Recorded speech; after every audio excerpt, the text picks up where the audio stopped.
Nous avons vu dans nos deux premiers entretiens ce qui se passait pour la politique extérieure française dans les premières années de ce qu'il faut bien appeler l'entre-deux-guerres, c'est-à-dire 1871-1914. On va commencer à regarder maintenant, car je n'oublie pas mon objectif qui est des origines de la guerre de 14. On va regarder maintenant ce qui se passait en politique extérieure. Naturellement, d'abord, la question des rapports franco-allemands. Là-dessus, j'ai quelque chose à vous dire qui n'est pas très traditionnel, mais dont je suis sûr que c'est vrai, à savoir l'illusion dans laquelle nous avons vécu, nous les Français, enfin ceux de ma génération. Je suis né en 1903, j'ai été élevé dans ces images-là. Quoi donc? Il y a en face de nous, de l'autre côté de la fameuse ligne bleue des Vosges, il y avait une espèce d'ogre, un tigre affamé. D'abord, ça a été Bismarck, c'est le type avec la grosse moustache, ses yeux globuleux et sa casquette militaire, le chancelier de fer. Puis après, il y a eu le terrible Guillaume II avec sa petite moustache en croque, cet aigle vorace qu'il avait au-dessus de son casque. Enfin, c'était donc des gens qui ne désiraient qu'une seule chose, c'était se jeter à nouveau sur la France pour achever de la dévorer. Puis il y avait en face, alors du côté des Français, des gens qui pensaient à la revanche, en disant on a perdu la première manche en 1870, mais si jamais ça attaque de nouveau, vous allez voir. Et le symbole de cette résistance, de cet esprit de revanche en France, c'était en face du tigre allemand, le lion français, le lion de Belfort. Vous connaissez ce lion qui représentait la résistance de Belfort, qui est dressé et qui n'attend qu'une occasion de bondir si on l'attaque. Or, il se trouve que la position allemande, d'abord celle de Bismarck, nous en sommes encore à Bismarck, n'était pas du tout celle que l'on faisait croire aux Français, à savoir de quelqu'un qui était attentif à la première occasion de recommencer l'opération militaire. Absolument pas. Il y a un livre qui est peut-être encore un classique des jeunes générations et de ceux en particulier qui se présentent à la diplomatie, un livre qui était à la base de la formation des Sciences Po, un livre que j'ai dû étudier à fond quand je préparais le concours d'école normale supérieure, un livre d'un nommé Émile Bourgeois. Ce livre, je le répète, une espèce de bible, enfin le document de base d'Émile Bourgeois, s'appelle Manuel historique de politique étrangère. Il est tout à fait dans la ligne traditionnelle. C'est cependant dans ce livre très traditionnel que je trouve la phrase suivante à propos de la politique de Bismarck: la paix, nul n'y tenait plus que le chancelier Bismarck. Mais pourquoi donc? Premièrement, parce qu'il n'avait rien d'autre à réclamer territorialement à la France. Il avait pris ce qu'il lui voulait, il avait débordé le Rhin, il était arrivé à la ligne des Vosges qui était mal défendable, donc la France lui paraissait vulnérable, c'est-à-dire incapable de faire une opération offensive. Et d'autre part, Bismarck avait des grands drames intérieurs. Vous savez, l'unité allemande dont on parle toujours, puisque c'est en janvier 1871 que l'Empire allemand a été constitué, a été proclamé à Versailles. C'était une question encore théorique, il fallait l'appliquer dans la pratique, et il y avait toutes sortes de particularismes locaux en Allemagne. Il y avait des provinces qui n'aimaient pas du tout cette unité allemande. Il y avait la Bavière, par exemple, qui était une Bavière au fond très catholique, et qui se trouvait être dominée pratiquement par la Prusse, qui, elle, était luthérienne. Alors Bismarck avait affaire avec des difficultés intérieures considérables pour opérer son unité. Et comme les problèmes religieux se mêlaient à cela, à cause de ce que je viens de vous dire, de la Bavière et d'autres pays catholiques, il y avait eu l'entreprise du Kulturkampf en Allemagne, c'est-à-dire cette lutte anti-religieuse, anti-catholique dirigée par Bismarck, qui était pour lui une véritable obsession. Par conséquent, ce que désirait Bismarck, c'était surtout pas d'histoire avec la France. Alors, comme il savait bien qu'il y avait un esprit revanchard en France, il avait pris ses sûretés, il avait essayé de constituer une triplice, c'est-à-dire une organisation de 3 États décidés à maintenir la paix telle qu'elle était, la Prusse, puisqu'elle était satisfaite, l'Italie d'une part, et l'Autriche. Le sort de la Prusse et de l'Autriche étant intimement liés. Et puis, du côté de la Russie, il avait une seule inquiétude, Bismarck, c'est que la Russie se laisse entraîner par la France dans une politique revancharde. Et j'ai trouvé les instructions que Bismarck envoyait à son ambassadeur à Saint-Pétersbourg en disant « Obtenez au moins la neutralité russe en cas d'agression de la France ». Je répète, en cas d'agression de la France. Par conséquent, on est dans une situation ridicule et paradoxale de 2 puissances qui se regardent et qui se font peur mutuellement. Les Français ont certainement peur, c'est vrai, de l'Allemagne, et l'Allemagne a absolument peur aussi que les Français trouvent une alliance militaire avec la Russie et se jettent sur eux. Tout ça, en réalité, donnait un régime pratiquement de paix et de tranquillité. Et il faut savoir que la droite représentait à ce moment-là l'esprit le plus pacifiste qui soit. Or, la génération à laquelle j'appartiens est celle qui confond de manière absolue l'idée de droite et l'idée nationaliste. Quand j'étais enfant, enfin même quand j'étais étudiant, un homme de droite était pour moi un homme substantiellement et congénitalement nationaliste et chauvin. C'est que c'est pas vrai, vous savez, pendant des années, la droite a été les partis du pacifisme. Pensez donc ce qu'elle était la droite avec Thiers. Thiers, je vous l'avais dit l'autre jour, était l'équarrisseur du territoire. C'était lui qui, pour des raisons de politique intérieure, avait dit oui, victoire de l'Allemagne le plus rapidement possible, quoi que ce soit qu'elle nous demande. Elle nous demande Metz, elle nous demande Strasbourg, peu importe. Ce qu'il faut, c'est protéger les structures. C'est pour ça que Bismarck appelait Thiers mon petit ami Thiers. C'est comme ça qu'il parle de lui dans une lettre de sa femme. Mon petit ami Thiers, je comprends qu'il pouvait l'appeler son petit ami. Ça avait été le plus précieux de ses auxiliaires. Enfin, c'est un collaborateur avec un cas, comme nous dirons plus tard, qui était le collaborateur de premier ordre. Mais en 1877 encore, au moment où MacMahon faisait sa fameuse campagne pour essayer de se maintenir au pouvoir, il y a une affiche de MacMahon que j'ai retrouvée, est extrêmement intéressante, où il y a ceci: voter pour les candidats du maréchal qui veut la paix, tandis que les radicaux vous entraîneraient dans la guerre. Et là, il faut que j'appelle votre attention sur ce fait qui n'est pas assez mesuré, à savoir que le chauvinisme de la droite, le nationalisme de la droite, avec Maurras et l'Action française, ça ne sera jamais qu'une péripétie, un épisode dans l'histoire de la droite. Ça va commencer en 1889-90, vous verrez pourquoi, et ça se terminera en 1936. À partir du 136 et du Front populaire, lorsqu'il s'agira peut-être de se défendre contre le fascisme allemand, le fascisme italien, la droite sera de nouveau en France une droite capitularde. Une France qui dira « Ah, surtout, ne vous battez pas avec ces gens-là parce qu'ils représentent la protection contre le danger bolchevique ». Donc, le nationalisme de la droite en France est une affaire épisodique qui se situe à peu près entre 1889-90 et 1936. Et nous sommes maintenant, au moment où je vous raconte, au moment où la droite est encore une droite pacifiste. Et la gauche. Eh bien oui, traditionnellement, depuis la résistance républicaine de 1871, traditionnellement, la gauche était en apparence une gauche revancharde, une gauche nationale, nationaliste. Mais Ferry, qui était le grand homme de gauche qui était maintenant au pouvoir, je vous ai déjà dit quelle avait été sa politique en 70-71. Ferry n'avait pas été du tout un nationaliste, au contraire. Il avait fait tout ce qu'il avait vu pour casser les reins à Gambetta. Et cependant, maintenant que Ferry fait sa politique scolaire, dont je vous ai expliqué l'autre jour l'arrière-pensée, le voilà qui va pratiquer dans les écoles du chauvinisme. De même qu'il a remplacé le curé à cause de son audience faiblissante, de même qu'il a remplacé le curé par l'instituteur, de même il va remplacer la religion décroissante par une nouvelle religion qu'on appellera aux enfants, qu'on apprendra aux enfants, et que lui-même a appelé, lui Ferry, la religion de la patrie. Alors il va organiser dans les écoles ce qu'on appelle les bataillons scolaires. C'est-à-dire que les gamins, à partir de 8 ans, 9 ans, vont faire des exercices militaires, vont avoir des petits fusils de bois, et qu'on va les dresser dans une idée de revanche. Les chants du soldat de Déroulède, les chants du soldat de Déroulède sont devenus le manuel officiel des petites classes. Et puis alors je vais vous lire ceci, qui est de ce fameux Lavis dont j'ai déjà parlé la dernière fois. Vous savez, Lavis, c'était l'homme qui avait signé Pierre Laloy, et qui, dans ses petites histoires, pour servir à l'instruction des enfants, avait expliqué qu'il fallait surtout que l'ouvrier soit bien obéissant, qu'il fasse des économies, etc. Mais écoutez ce que dit Lavis dans cette petite histoire de France illustrée qu'un garçon comme Péguy, par exemple, a eu entre les mains. La France a perdu sa renommée militaire pendant la guerre de 70. Pour reprendre à l'Allemagne ce qu'elle nous a pris, il faut que nous soyons de bons citoyens et de bons soldats. C'est pour que vous deveniez de bons soldats que vos maîtres vous apprennent l'histoire de France. C'est à vous, enfants, élevés aujourd'hui dans nos écoles, qu'il appartient de venger, vous entendez bien, qu'il appartient de venger vos pères vaincus à Sedan et à Metz. C'est votre devoir, le grand devoir de votre vie, vous devez y penser toujours. Il y a une image extrêmement répandue, et qui a été même reproduite en image d'Épinal, mais qui était au début un daguerreotype, qui représentait l'instituteur. Dans une classe, on voyait la classe de dos, on voyait le dos des enfants, l'instituteur était debout à droite, redingote, sa lettre redressée, et d'un geste impérieux, il désignait le tableau. Et qu'est-ce qu'il avait écrit au tableau? Ben, l'instituteur avait écrit au tableau, en grandes lettres à la craie, « Tu seras soldat ».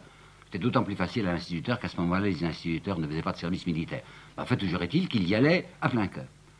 Le même Ferry, qui voulait que les enfants soient élevés dans ce culte de la revanche, dans ce qu'il appelait lui-même, je vous le répète, la religion de la patrie, ce même Ferry était quelqu'un qui voulait surtout n'avoir pas de problème avec l'Allemagne, qu'on s'entende en douce.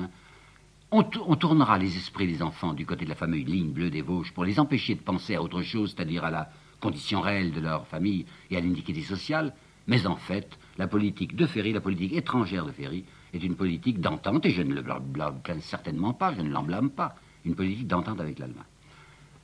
Gambetta lui-même, dont je vous ai dit à quel point il avait évolué, Gambetta qui était devenu l'ami de Thiers, Gambetta qui avait été l'homme de la résistance, disait maintenant à la question d'Alsace-Lorraine, pensons-y toujours, mais n'en parlons jamais.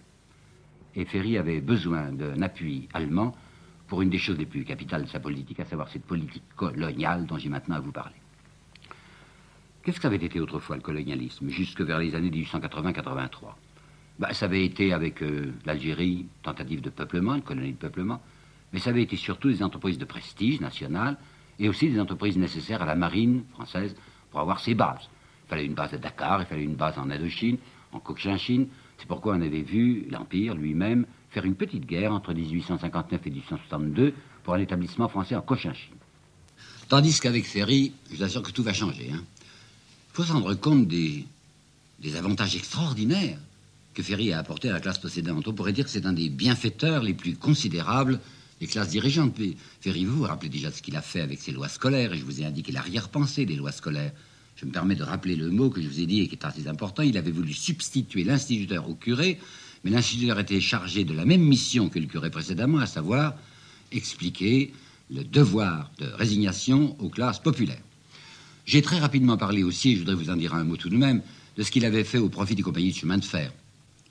J'avais dit dans un précédent entretien à quel point, sous Louis-Philippe, dans la monarchie de Juillet, les affaires de chemin de fer étaient les affaires les plus giboyeuses pour la classe possédante. Eh bien, déjà, on avait fait pas mal de résultats magnifiques sous Louis-Philippe, mais il y avait des voies latérales à construire maintenant. Et c'est Jules Ferry qui va donner des avantages considérables à ces compagnies en leur accordant en 83 de nouvelles conventions, des conventions que signe l'État au sujet de ces lignes latérales et avec garantie de dividendes. Ça veut dire quoi, garantie de dividendes? Ça veut dire qu'on sait très bien que ces voies latérales ne sont guère rentables. Il n'y aura pas beaucoup d'exploitation possible, mais il y aura une exploitation de la clientèle, une exploitation du contribuable, puisque c'est l'État qui va s'engager, quelle que soit la rentabilité des voies, à assurer tel chiffre de dividendes aux actionnaires. Avouez que c'est une opération formidable, naturellement, au détriment de la collectivité, c'est-à-dire que c'était l'argent de l'État qui s'avancera là-dedans. Mais regardons bien ce qu'il va faire du point de vue colonial. Et là, je voudrais appeler votre attention sur un texte de lui trop peu connu, qui est un très grand discours qu'il a prononcé le 28 juillet 1885. Ferry a été renversé, je vous l'ai dit, 2 fois sur les questions coloniales. Première fois sur la question de la Tunisie, seconde fois sur la question de l'Indochine. Et il va se justifier, ce 28 juillet, en expliquant à ceux qui ne veulent pas encore comprendre l'intérêt de ce qu'il leur propose. Et il dit: les colonies sont pour les pays riches un placement de capitaux des plus avantageux. Il va même recourir à une citation anglaise, enfin de l'économiste Stuart Mill, une des meilleures affaires auxquelles les pays riches, puissent se livrer. La question coloniale, déclare Ferry, c'est d'abord la question même des débouchés. La politique coloniale est fille de la politique industrielle. L'Europe peut être considérée comme une maison de commerce qui voit décroître son chiffre d'affaires, car la consommation européenne est saturée. Il faut faire surgir de nouvelles couches de consommateurs. Et la phrase qui suit est bien importante: la paix sociale est une question de débouchés. Là, il faut que je vous dise que quelqu'un avait parlé du colonialisme en termes sociaux, c'était Renan.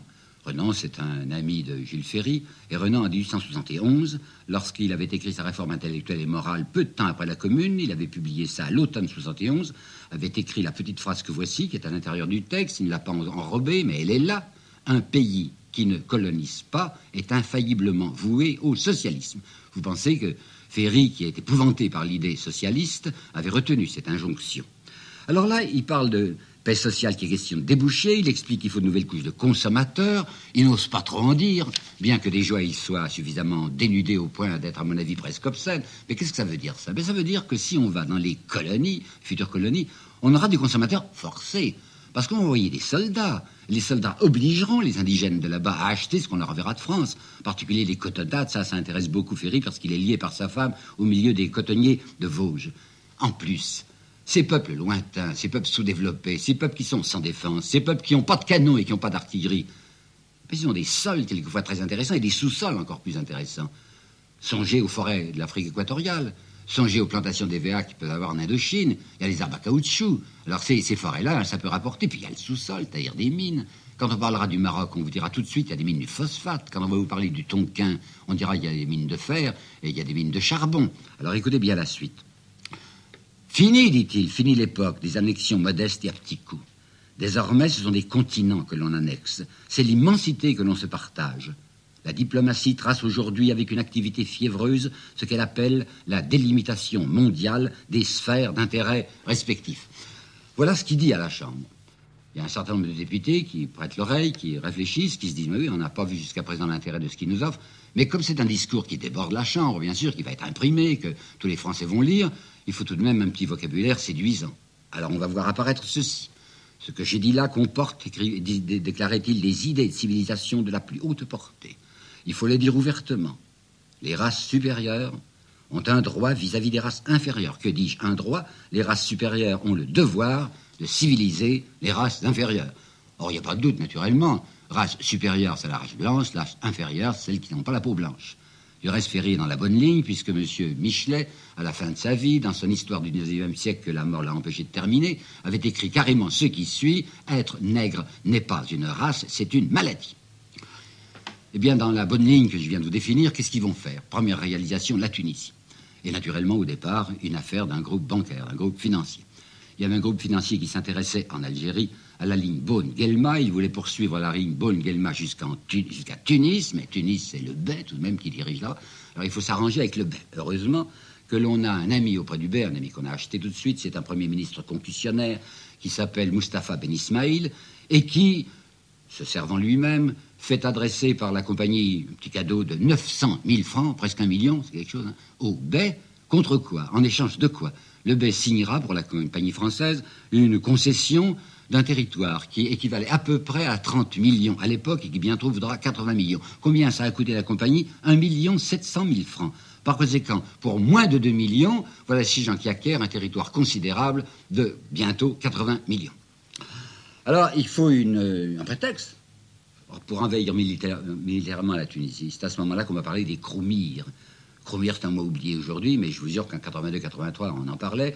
C'était des indigènes du nord de la Tunisie qui, parfois, faisaient en effet des incursions en Algérie. Alors, les colons d'Algérie déclarent qu'il faut un droit de poursuivre les Kroumirs chez eux. Une fois qu'on sera en Tunisie, on y restera. Alors, on occupe Bizerte, on descend sur Tunis, on impose au Bey le premier traité, qui s'appelle le traité du Bardo en 81. Agitation, soulèvement de la population quand elle voit arriver des étrangers. Alors, cette fois, on y met le paquet militairement. On va occuper Sfax, on va occuper Gafsa, on va occuper Gabès. Gabès, c'est l'extrême sud. Par conséquent, ça y est, tout le territoire de la Tunisie est occupé par les troupes françaises.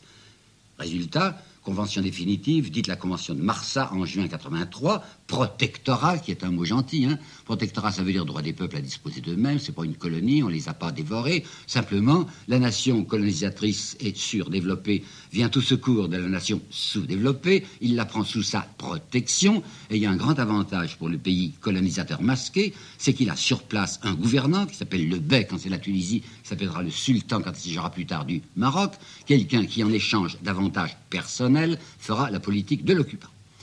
Puis Ferry se tourne du côté de Madagascar.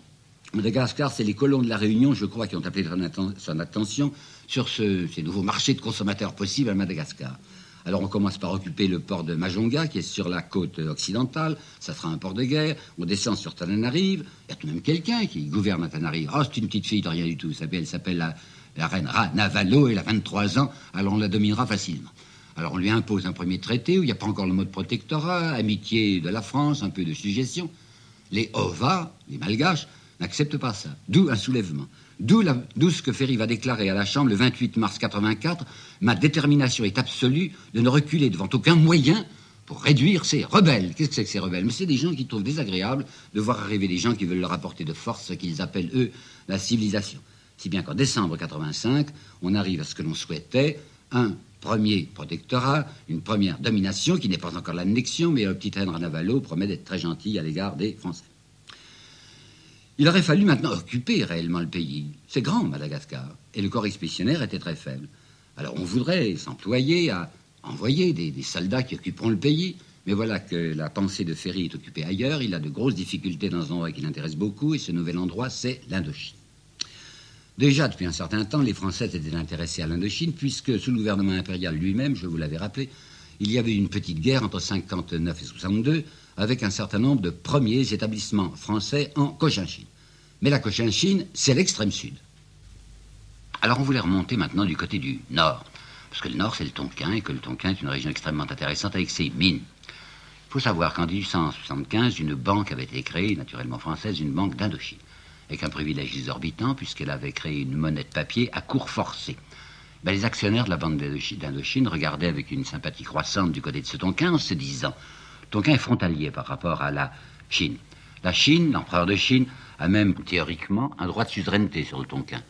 Ça va nous amener des complications avec la Chine. Pas dangereux, intéressant au contraire, étant donné que la Chine, c'est un géant qui dort, c'était l'expression qu'on employait, absolument incapable de se défendre. Par conséquent, on va pouvoir régler son compte aux Chinois aussi et avancer plus exactement dans la très riche vallée du Yunnan.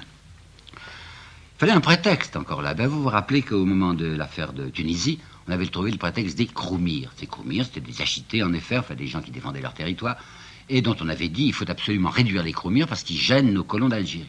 Eh ben, les Kroumirs d'Indochine, ils s'appelleront les pavillons noirs. Pavillons noirs, c'est des gens qui se défendent quand ils voient arriver les Français, et on va dire, ce sont d'épouvantables pirates qui débordent de la Chine et qui viennent nous ennuyer, nous, dans notre pénétration pacifique, Dieu le sait, du Tonkin. Alors, en effet, il va y avoir une guerre avec la Chine. On va d'abord avancer dans la direction de la Chine. Il y a l'amiral Courbet qui va bloquer les côtes. On va faire un bombardement de Hue. Vous savez, Hue, ça se trouve à peu près au centre de l'Indochine, sur la côte orientale. Et puis on monte dans la direction de la Chine elle-même. Toujours, cet amiral Courbet, qui vraiment rend des plus grands services, va organiser un blocus de la Chine après un bombardement de Fuchiu. Fuchiu, c'est pas en Indochine, hein, c'est en Chine. Et on va même organiser le blocus du riz. L'idée qu'a eu Jules Ferry et l'idée d'amiral Courbet, c'est d'essayer de les prendre par la famine. Comme ils se nourrissent de riz, qu'ils ne produisent pas du riz en quantité suffisante, qu'il en arrive d'ailleurs, eh bien on va les empêcher de recevoir leur riz. Je crois que lorsque nous pensons aujourd'hui au problème de l'Occident et de la Chine, il ne faut pas oublier ce qui s'est passé à ce moment-là. L'Occident et la France en particulier essayant d'affamer cette Chine. Alors on a envoyé un corps expéditionnaire, 16 000 hommes, c'est quelque chose tout de même, sous le commandement du général Négrier. Monsieur Bourgeois, dont je vous ai parlé, Émile Bourgeois, l'homme du manuel politique étrangère, a une expression charmante pour Négrier. Il était habitué au procédé des expéditions coloniales. Ça en dit assez long. Hein. Alors Négrier, avec ses 1000 hommes, monte dans la direction du Tonkin. Ça commence à aller très bien, mais voilà qu'en mars 1885, le général Négrier a une difficulté assez grave à Langson. Il est vrai que les premières dépêches qui arrivent à Paris exagèrent le désastre. On croit que l'armée française a subi une défaite absolument humiliante devant ces Chinois qui sont mal armés. En fait, c'est vrai, on avait été obligé de reculer, mais ça n'avait pas les proportions que l'on croyait. Néanmoins, c'est là-dessus que Ferry va tomber. Clémenceau et d'autres vont se précipiter sur lui en disant « Vous nous couvrez de ridicule, vous nous couvrez de honte, vous faites massacrer les soldats français par des gens qui sont soi-disant plus faibles que nous et qui nous ont obligés à un recul désastreux. » Enfin, il tombe. Cette politique coloniale de Ferry comportait évidemment des complications extérieures et des complications intérieures. Complications extérieures. Je voudrais employer là une comparaison que vous me pardonnerez, elle est peut-être un peu indécente. Lorsque des bandes de gangsters essayent de mettre une ville en coupe réglée, lorsqu'ils organisent leur raquette, vous savez, et qu'ils décident tel coin de la ville m'appartient et tel coin de la ville t'appartient à toi, et là c'est forcé que les bandes rivales arrivent à se heurter. Eh bien, élargissons ça à l'échelle du monde.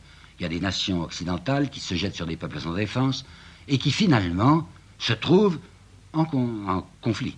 Elles se heurtent. Alors, vous savez, comme on dit dans un vocabulaire un peu particulier, à ce moment-là, on défouraille, on sort son artillerie. C'est exactement ce qui va se passer. La France va se trouver en compétition, en particulier avec l'Angleterre, parce que les convoitises françaises et les convoitises anglaises, qui sont des convoitises financières et commerciales, se heurtent, s'affrontent. Pas avec l'Allemagne. Et ça, c'est assez intéressant. Je vous l'ai dit, Bismarck ne veut pas avoir de difficultés avec la France, il a trop à faire avec ses problèmes intérieurs. Il n'a pas encore découvert, les Allemands n'ont pas encore découvert à ce moment-là, en 84-85, les avantages de la colonisation, et Bismarck sera d'une complaisance incroyable à l'égard de la France. Voici des textes de lui, au comte de Courcelles, qui est l'ambassadeur de France à Berlin. Nous sommes prêts à vous donner satisfaction, afin de vous détourner de souvenirs pénibles à la Lorraine, hein. Tout ce que vous pourrez prendre dans le monde, nous sommes d'accord, parce que ça vous fera oublier ce qui nous est arrivé malheureusement tous les deux. J'ordonnerai, je suis prêt à ordonner, l'évacuation de territoires occupés par des ressortissants allemands, partout où ces prises de possession commerciales ne s'accorderaient pas avec les droits de la France. Il est gentil en parlant de droits. Vous voyez cette politique très conciliante dont Ferry fait son profit. Mais c'est du côté de l'Angleterre que ça ne va pas aller tout seul. Les Anglais avaient un peu froncé les sourcils pour la question de la Tunisie, mais enfin on leur avait promis que les vieilles revendications qui dataient de Bonaparte, de la France sur l'Égypte, seraient oubliées. On n'avait pas pris un engagement absolument formel, mais on avait dit oralement comme ça, si vous nous laissez les mains libres en Tunisie, eh bien écoutez, on ne s'occupera pas de ce que vous faites en Égypte. Les Anglais avaient débarqué un corps expéditionnaire en 1882 en Égypte. Ils avaient annoncé que c'était un corps expéditionnaire tout à fait temporaire, que l'évacuation serait rapide. En fait, vous pensez bien que jamais ils ne vont évacuer l'Égypte et qu'ils y resteront jusqu'à 1938 et au-delà. Alors, du côté de l'Égypte, ça peut aller tant qu'on n'en reparle pas. Mais on va en reparler bientôt. Et on va arriver en 1898 à une extrême tension franco-anglaise sur cette question même. Et du côté de l'Indochine, les Anglais s'inquiètent aussi, parce qu'ils ont mis la main sur la Birmanie d'une part, ils ont le Siam qu'ils considèrent comme leur propriété, et voilà maintenant les Français qui sont à Hue, qui s'avancent vers le nord. Alors on verra les Anglais pousser le roi de Siam à essayer une offensive pour couper l'Indochine en deux. Hue, je vous l'ai dit, est à peu près à mi-chemin, entre le Tonkin et la Cochinchine, et le roi de Siam doit attaquer sur Hue.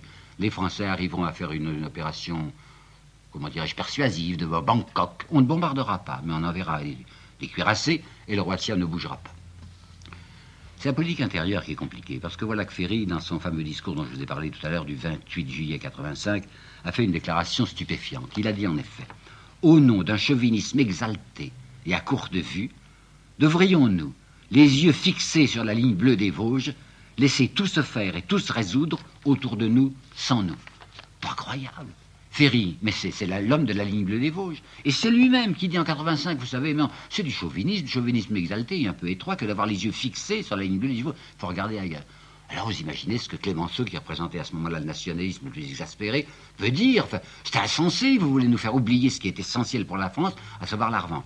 C'est la droite aussi qui est intéressante. Elle n'a pas encore pigé, la droite. Elle ne sait pas les bénéfices qu'elle peut retirer des opérations coloniales. Alors on voit un monsieur Cassagnac qui représente l'impérialisme, le bonapartisme, et qui dit « Ce que vous déclarez là, monsieur Ferry, c'est l'apologie de la guerre. » Et le comte de Baudry-Lasson va dire « Très bien, la République, c'est la guerre. Nous ferons imprimer votre discours à nos frais et nous le reproduirons dans toutes les communes de nos circonscriptions électorales. » Ferry va se tourner du côté de la gauche et dire « Mais vous ne comprenez pas ce que je veux faire là-bas.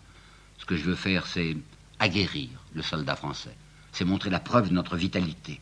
Une démocratie qui ne veut plus se battre, quel désastre et quelle affliction, dit-il. » À ce moment-là, Vallès, qui a repris la direction de son cri du peuple, va faire une certaine réponse qu'on connaît peu et qui est intéressante. Aguerrir nos troupes, dit-il, ça veut dire quoi?